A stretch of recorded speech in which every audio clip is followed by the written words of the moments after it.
ሰላም ጤና ይስጥልኝ። የኦሪት ትምህርት ተከታታዮች እንደምን አላችሁ? እንደምን ሰነበታችሁ? የእስራኤል ቅዱስ ኃያል የተመሰገነ ይሁንና ዛሬም እንዲሁ በዚህ በክርስትና ርዕዮተ ዓለም ውስጥ ስላለው ጥያቄ ቀርቧል። ይህ ምንድነው? በእውነት ክርስቲያኖች የሚያምኑት ሰው ነው ወይስ ፈጣሪ ነው የሚል ጥያቄ ነው።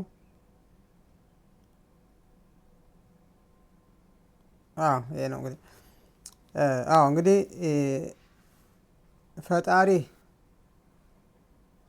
ማለት እንግዲህ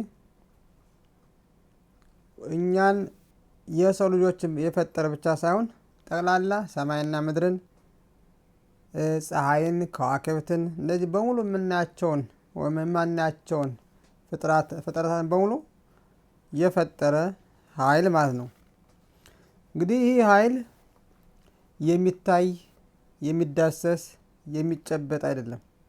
ይህ ብቻ አይደለም። በሲናይ ተራራ የዓለም ፈጣሪ ለመጀመሪያ ጊዜ ብዙ ሺህ ሕዝብ በአደባባይ ባለበት በተከሰተ ጊዜ ያኔ ራሱ መልክ አላዩም። ምን እንደሚመስል በዓይናቸው አላዩም። ስዕል አላዩም። መልክ አላዩም። ድምፅ ነው የሰሙት። ምክንያቱም ፈጣሪ ቁሳዊ አካል አይደለም። ቁሳዊ አካል ስላልሆነ ፈጣሪን ቁሳዊ አካል በሆነ ነገር ልንለካው አንችልም። በተለይ ደግሞ ሰው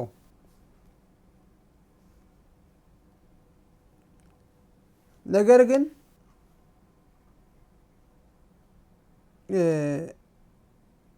የዛሬ 2000 ዘመን አካባቢ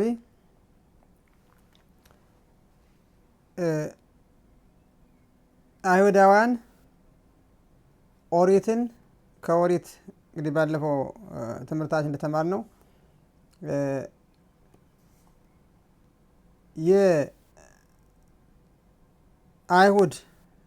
ከአይሁድ ዘር የተፈጠሩ በስጋና በነፍስ አሉ። እንግዲህ እነዚህ ሰዎች ከአይሁድ ዘር ቢወለዱም ነፍሳቸው የአይሁድ ዘር ስላልሆነና የተለየ ነፍስ ስለሆነ ከኦሪት ሕግና ስርዓት ይወጣሉ ማለት ነው። ከወጡ በኋላ እነሱ ብቻቸውን አይወጡም። ሌሎችም ሰዎችም አብረው ለመውሰድ ጥረት ያደርጋሉ። ስለዚህ ምን አደረጉ? የእስራኤል ልጆች በፈጣሪ ዘንድ ኦሪትን በተቀበሉበት ጊዜ ኤሎኪም የሚል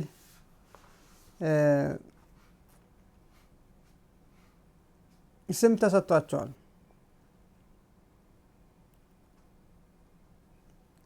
ኤሎኪም ማለት ነፃ ምርጫ ያለው፣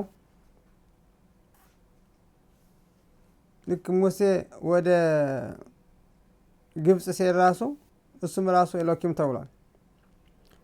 ከዚያ ደግሞ ሌላ ስም ደግሞ ተሰጥቷቸዋል ለእስራኤል ልጆች አዳም።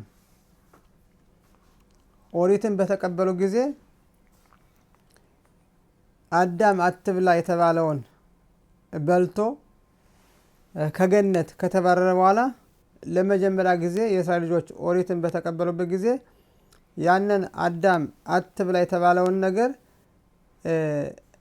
ተቃውሞ እሱ ከወጣ በኋላ እነሱ ደግሞ እኛ እንቀበላለን፣ አንተ ያልከንን እናደርጋለን ብለው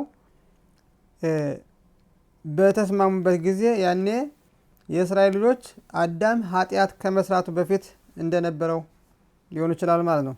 በዚህ ጊዜ የዓለም ፈጣሪ ለእስራኤል ልጆች አዳም የሚል ስም እንደሰጣቸው ይነግረናል ማለት ነው። ይህም በነቢዩ ሕዝቅኤል በምዕራፍ 34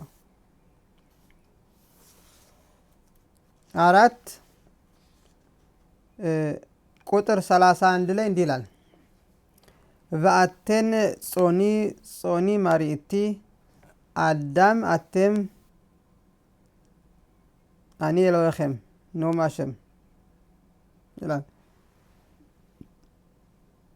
ይህ ማለት የዓለም ፈጣሪ የእስራኤል ልጆችን አዳም ብሎ ጠርቷቸው ማለት ነው። ከዛ ይህ ስም አዳም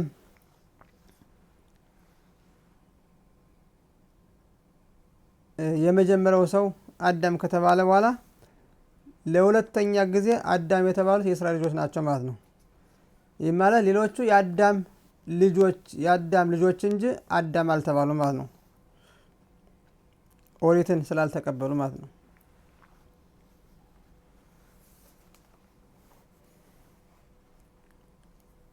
በዚህ ምክንያት ፈጣሪን የፈጣሪ ሕግና ስርዓት የተው አንድን አይሁድ አዳም የሆነውን ፈጣሪ ያደረጉት ማለት ነው። ለምን ነው ሌሎችን ፍጥረታት እንደ ፈጣሪ ያላረጉት? ለምን ነው የእስራኤል ልጆች ብቻ መርጠው አዳም የተባለውን ኤሎኪም ወይም ፈጣሪ ነው ያሉት? ምክንያቱም የእስራኤል ሕዝብ ብቻ አዳም ስለተባለ ማለት ነው። ይህም በቅድም የመጀመሪያው ጥያቄ ክርስቲያኖቹ የሚያመልኩት ሰው ፈጣሪ ነው ወይስ ሰው ነው የሚል ነው። እንግዲህ አንድ ነገር ከመጀመሪያው በኦሪጂናሉ ስናየው አዳም የሚለውን ቃል ወደ ሌላ ቋንቋ ሲተረጉሙት ሰው ብለው ተርጉሙታል። በአይሁድ ግን አዳም ማለት ሴትና ወንድ ማለት ነው። ምክንያቱም አዳም የተባለው ሴትና ወንድ ሆኖ ስለተፈጠረ የመጀመሪያው ቃል በኦሪት ሕግና ስርዓት ከተገለጸ ያ ለሁሉም ወደፊት ለሚመጣው ቃላት በሙሉ መሰረት ነው ማለት ነው። ለምሳሌ አንድ ሰው አበበ የሚል ስም መጀመሪያ ከቤት ከወጣለት የትም ሀገር ቢሆን ስሙ ያው ነው ማለት ነው። ስለዚህ አበበ የሚለውን ስም የሰጡት ደግሞ ወላጆቹ ናቸው ማለት ነው። ወላጆቹ ለምን እንደሰጡት እነሱ ብቻ ናቸው የሚያውቁት። ስለዚህ ስሙ የትም ዓለም ቢሄድ ያው ነው ስሙ ማለት ነው። ልክ ይህም አዳም የተባለው ሴትና ወንድ መሆኑና ሁሉ የተፈጠረ ስለሆነ ይህ ስም አዳም የሚል ስም ተሰጥቶታል ማለት ነው። ያው ዘፍጥረት ምዕራፍ 5 ቁጥር 1 ላይ እንደ ተማር ነው ማለት ነው። ስለዚህ ይህ ስም ደግሞ ለእስራኤል ልጆች ተሰጣቸው ማለት ነው። መቼ? አዳም ከገነት ከወጣ ከ2448 ዓመታት በኋላ ይህ ማለት የእስራኤል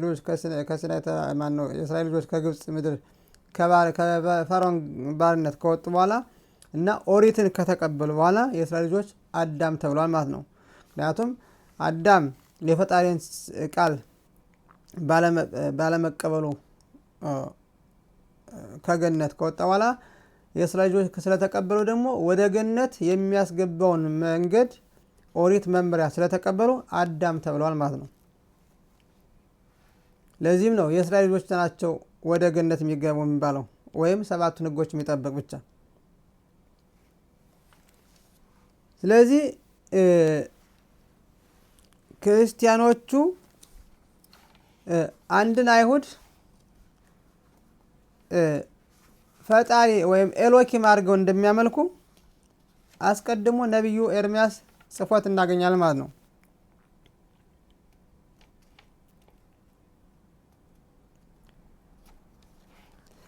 ይህም እንዲህ ይላል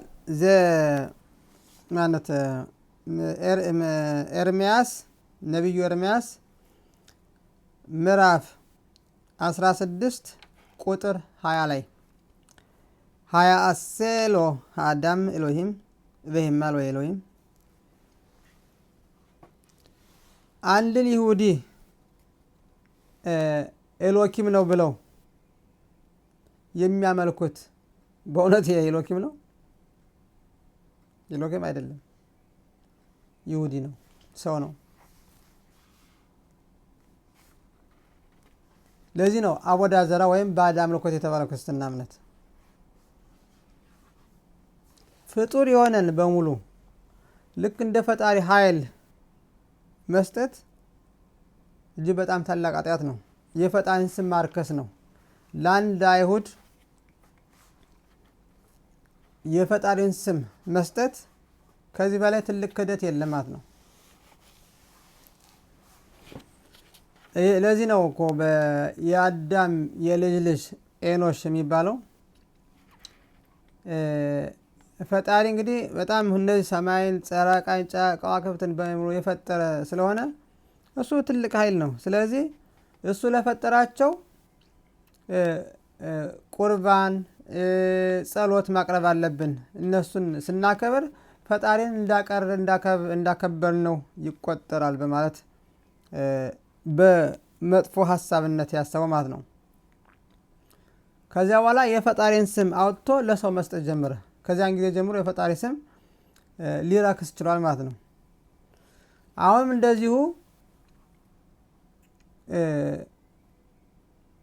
ይህ የክርስትና እምነት ሲቋቋም አንድን አይሁድ ለአንድ አይሁድ የፈጣሪን ስም ሰጡት ማለት ነው። ከዚህ በላይ የፈጣሪን ስም ማርከስ የለም ማለት ነው።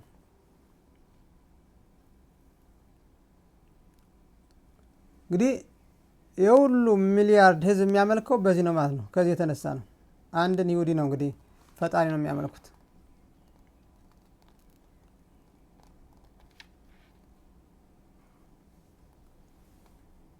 ስለዚህ በክርስትና ርዕዮተ ዓለም ውስጥ ያሉት የሚያመልኩት ፈጣሪን ሳይሆን ሰው ነው ማለት ነው። ለዚህ ነው ባዕድ አምልኮት የተባለው። ባዕድ አምልኮት ማለት ፈጣሪ ያልሆነውን ነገር ስናመልክ ይህ ባዕድ አምልኮት ይባላል ማለት ነው።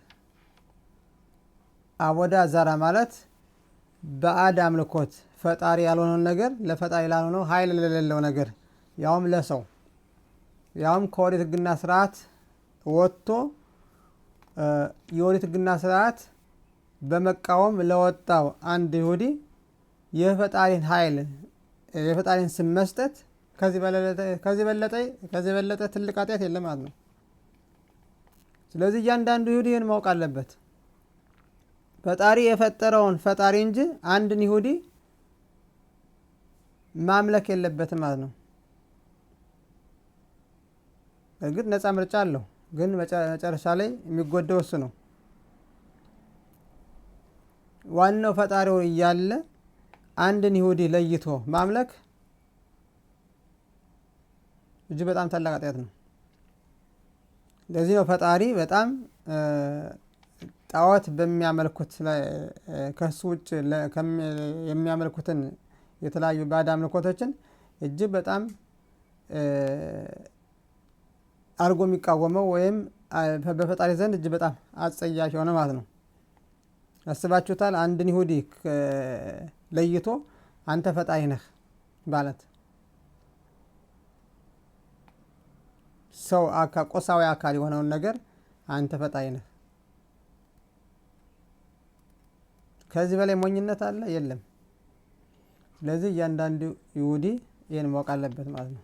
በእርግጥ ክርስቲያኖችም ቢሆን በዚህ ማምለክ አልነበረባቸውም።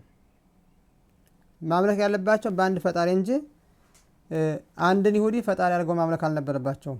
ነገር ግን ያው እያንዳንዱ ሰው ነፃ ምርጫ ስላለው ያው እነሱም ያው ፈጣሪን በመቃወም ያቋቋሙት ስለሆነ የራሳቸው ነፃ ምርጫ አላቸው። ነገር ግን ከክርስትና ከርዕዮተ ዓለም ከዚህ ሰውን ከማምለክ የወጣ ግን ፈጣሪን ማምለክ ይችላል ማለት ነው። የፈጣሪ ሕግና ስርዓት መጠበቅ ይችላል ማለት ነው። ይህም 7 ሕጎች የሚባሉ አሉ። በኖህ ዘመን የተሰጡ አሁን ድረስ ያሉ ቋሚ የሆኑ የዓለም ሕዝቦች ከእምነቶች ከወጡ ወዴት ነው የሚሄዱ? ወደ አይሁድነት አይደለም የሚሄዱት፣ ወደ 7 ሕጎች ነው የሚመለሱት፣ ወደ ኖህ ሕጎች። ስለዚህ ያንን ሲቀበሉ ሲያደርጉ በተግባር ሲፈጽሙ የኖህ ልጆች ጻድቃን ሰዎች ሆነናል ማለት ነው። እነዚህ እምነቶች ግን አያጸድቋቸውም፣ ኃጢአት ነው የሚወስዷቸው፣ ምክንያቱም ባዕድ አምልኮት ስለሆኑ። ስለዚህ ብልህ የሆነ በእምነት ውስጥ ያለ ሰው ከነዚህ እምነቶች በመውጣት ሰባቱን ሕጎች መጠበቅ ይችላል ማለት ነው። ያለ ፈጣሪ ከኖህ ጋር የገባው ቃል ኪዳን አለ። 7 ሕጎች የሚባሉ እነሱን ሲጠብቅ በፈጣሪ ዘንድ ጻድቅ ሰው ይሆናል ይችላል ማለት ነው። ከዚህ ውጭ ያሉት እምነቶች ሊያጸድቁት አይችሉም። ምክንያቱም በፈጣሪ ሳይሆን የተሰጡት በአንዳንድ ግለሰብ ፈጣሪ ተገልጦልኛል፣ በህልሜ እንዲህ ብሎኛል ከሚሉ ከአንድ ሰው ነው ማለት ነው።